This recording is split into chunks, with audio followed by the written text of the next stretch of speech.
আর এদিকে শহর কলকাতার ছবিটা একটু দেখাই। খাঁ করছে রাস্তা, ফাঁকা হোটেল, রেস্টুরেন্ট, বাংলাদেশে অশান্তির আঁচ যেন এসে পড়েছে কলকাতার মার্কো স্ট্রিটে। বাংলাদেশ থেকে আর কলকাতায় আসতে পারছেন না পর্যটকরা। কথায় আছে, ঠেলার নাম বাবাজি। এতদিন বাংলাদেশিদের গালিগালাজ করে অপমানিত করা পশ্চিমবাংলার মিডিয়া এবার টের পাচ্ছে বাংলাদেশিদের মূল্য। বাংলাদেশিরা ভারত ভ্রমণ না করায় কলকাতার দাদারা রাস্তার ফকির হয়ে গিয়েছে। সোশ্যাল মিডিয়ায় বড় বড় কথা বলা পশ্চিমবাংলার দাদাদের ভাতের হাঁড়িতে টান পড়েছে।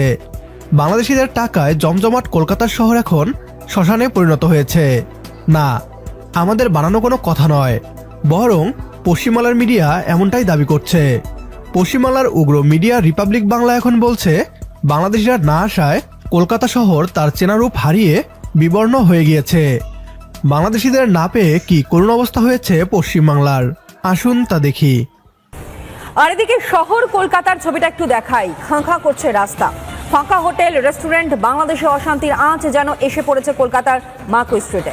টানা অশান্তির ফলে বাংলাদেশ থেকে আর কলকাতায় আসতে পারছেন না পর্যটকরা, ফলে মার খাচ্ছে মার্কো স্ট্রিট।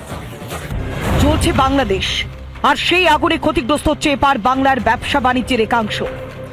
বিশেষ করে ওপার বাংলার মানুষজন এপারে আসা কমিয়ে দেওয়ায় ক্ষতির মুখে কলকাতার হোটেল এবং বৈদেশিক মুদ্রা বিনিময় কেন্দ্রগুলো। এপার বাংলায় এলে বাংলাদেশিদের প্রথম ঠিকানা কলকাতার মার্কো স্ট্রিট। এখন সেই মার্কো স্ট্রিটের চেহারাই যেন মলিন। ওপার বাংলার জেরে প্রভাব পড়েছে পরিবহন ব্যবসা, হোটেল ব্যবসা এবং রেস্টুরেন্ট ব্যবসায়, যার ফলে আগামী দিন আরো বড় ভয়ঙ্কর দিন আসতে চলেছে, অন্তত ব্যবসায়ীরা সেটা বলছেন। কিন্তু এর শেষ কোথায় তা জানেন না কেউই।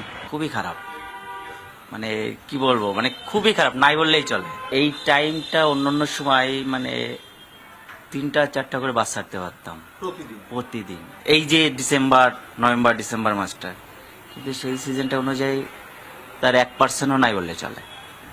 খুব সমস্যায় পড়েছেন বাস পরিষেবার সঙ্গে যুক্ত যারা ব্যবসায়ীরা। বিভিন্ন রেস্টুরেন্ট রয়েছে, যে রেস্টুরেন্টে বাংলাদেশিরা এসে তারা খাওয়া দাওয়া করেন। সেই রকম একটি রেস্টুরেন্টে যাবত দেখতে পাচ্ছি শুধু রেস্টুরেন্টের কর্মীরা রয়েছেন। কেমন হচ্ছে কাস্টমার, কেমন কাস্টমার আছে না? আমি ওখানে সে লোক আসে না, এই জন্য আমি কাস্টমার আছে না।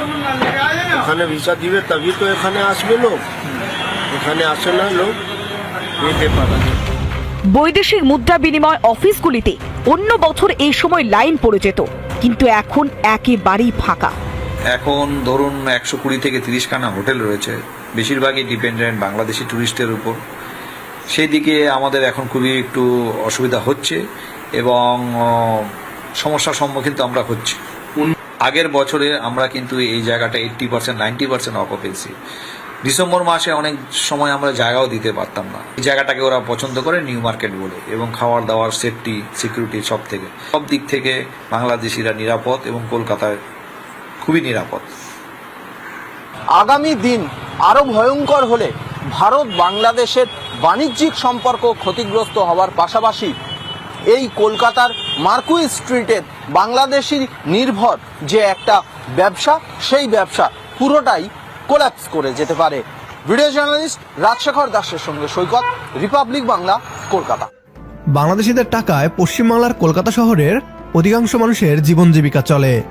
বাংলাদেশের মানুষ না গেলে কলকাতার দাদাদের ভাড়ের হাঁড়িতে টান পড়ে যায়। বাংলাদেশিদের উপর তাদের আয় নির্ভর করে, আবার বাংলাদেশিদেরকেই তারা গালমন্দ করে।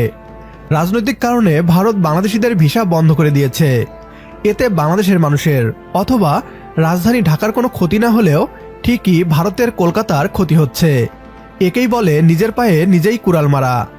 বাংলাদেশিরা এখন থেকে আর আগের মতো ভারত ভ্রমণ করবে না।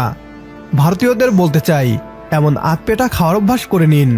বাংলাদেশ ধীরে ধীরে সবকিছুতেই ভারত নির্ভরতা মুক্ত হয়ে যাচ্ছে। আজকের ভিডিও এ পর্যন্তই। ভিডিও সম্পর্কে আপনার গুরুত্বপূর্ণ মতামত কমেন্ট বক্সে জানিয়ে দিন আমাদের। সেই সাথে ভিডিও শেয়ার করে দেখার সুযোগ করে দিন আপনার বন্ধুদের। পরবর্তী ভিডিও দেখার আমন্ত্রণ জানিয়ে বিদায় নিচ্ছি আজ। আল্লাহ হাফেজ।